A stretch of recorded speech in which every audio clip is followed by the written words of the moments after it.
하지만 오늘 애플의 9월 이벤트에서 가장 기대를 모았던 아이폰이 등장하지 않았습니다. 부분적으로 일부 모델 출시가 지연되는 사례는 있었지만 아이폰 공개 일정까지 미뤄가면서 안고 없는 찐빵격의 행사가 열린 적은 없었습니다. 안녕하세요. 미소일기 소심입니다. 오늘은 9월 15일 화요일입니다. 오늘 미국 주간 경제 뉴스를 시작하도록 하겠습니다. 어제와 오늘 증시는 코로나19 관련 소식과 몇몇 기술주들의 소식, 연방준비제도의 통화정책회의로 인해 주요 주가 지수가 모두 상승했습니다. 오늘 다우존스 산업지수는 0.01% 상승했고 S&P 500 지수는 0.52%, 기술 중심의 나스닥 지수는 1.21%로 상승하여 마감하였습니다. 첫 번째 소식입니다. 어제 오늘 뉴욕 증시는 모두 오름장으로 마감하였습니다. 어제는 미국 화이자와 존스앤존스, 영국 아스트라제네카 등 코로나19 백신 개발에 속도를 내고 있다는 소식으로 증시에 훈풍을 불어넣었습니다. 또한 오늘 테슬라 주가가 어제는 12.5% 급등하고 오늘 또한 7.18%나 상승하여 449달러를 기록 450달러 돌파가 임박했습니다. 지난주 고점 대비 30%나 하락한 330달러 선까지 추락한 지 일주일 만에 다시 30% 가까운 상승률을 보인 것입니다. 이제 전고점인 500달러까지도 멀지 않은 상황입니다. 또한 사기 의혹이 제기된 수소트럭 업체 니콜라는 8%나 하락하며 전일 반등분을 모두 반납했습니다. 미 증권거래위원회가 사기 의혹 조사에 나선 데다 법무부까지 조사에 나섰다는 소식이 불안감을 자극한 것입니다. 또한 증시는 이틀 일정으로 열리는 미 연방준비제도의 통화정책 결정기구인 연방공개시장위원회의 회의를 주시하며 투자자들의 관심이 쏠리고 있습니다. 이번 FOMC는 연준이 지난달 2% 이상의 고물가를 장기간 용인하겠다는 뜻의 평균 물가 목표제 도입을 선언한 뒤 처음으로 열리는 정례 회의입니다. 이 회의를 통해 주가에 많은 변동이 있을 것으로 예상됩니다. 두 번째 소식입니다. 소프트뱅크가 매물로 내놓은 ARM을 결국 엔비디아가 인수했습니다. 인수 규모도 400억 달러로 업계 최고 수준입니다.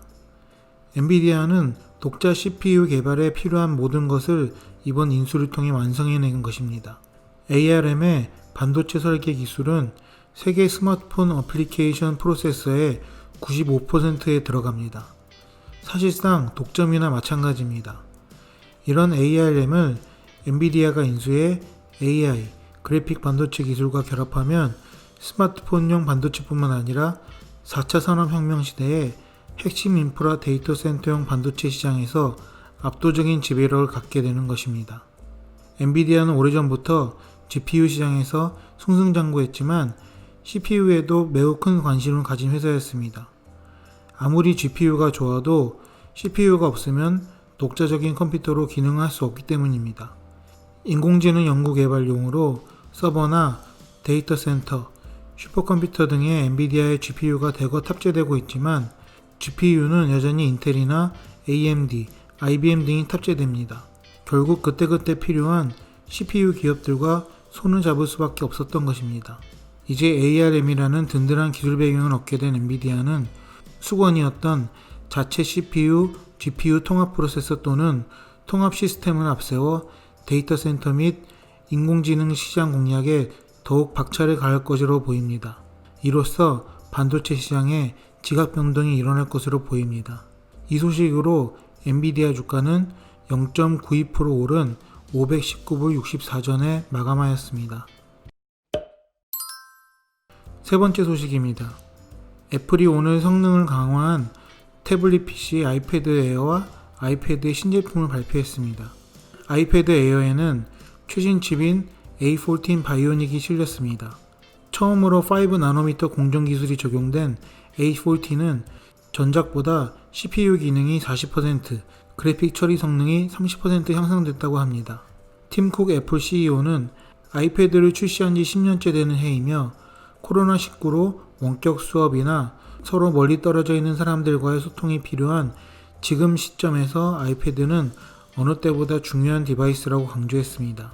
또한 애플은 혈중 산소 포화도를 측정하는 기능을 탑재한 애플워치 6도 발표했습니다.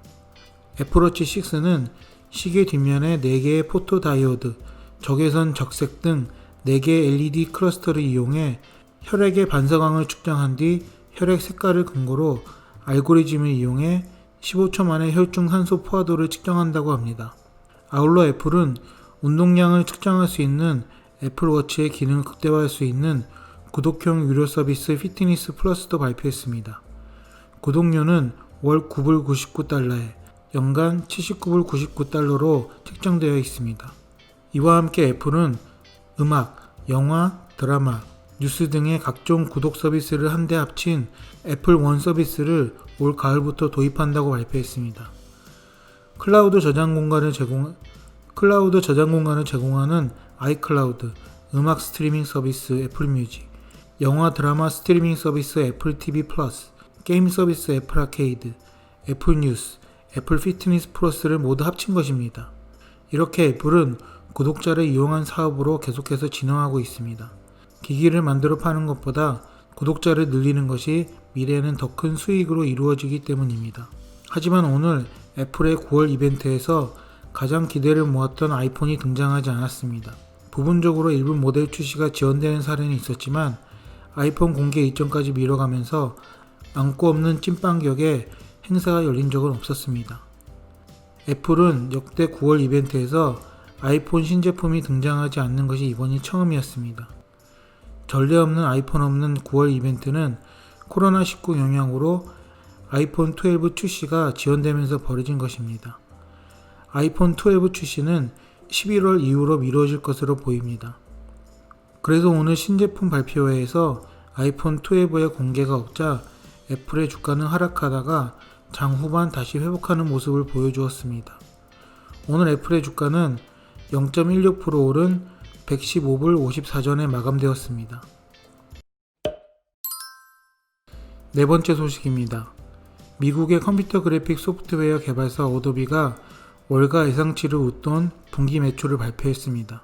오늘 어도비는 지난 8월 28일 종료된 자사 2020년 회계연도 3분기 매출이 작년 같은 분기 때보다 14% 뛴 32억 3천만 달러라고 발표했습니다. 월가 전문가들의 평균 예상치인 31억 6천만 달러로 웃돈 수치입니다.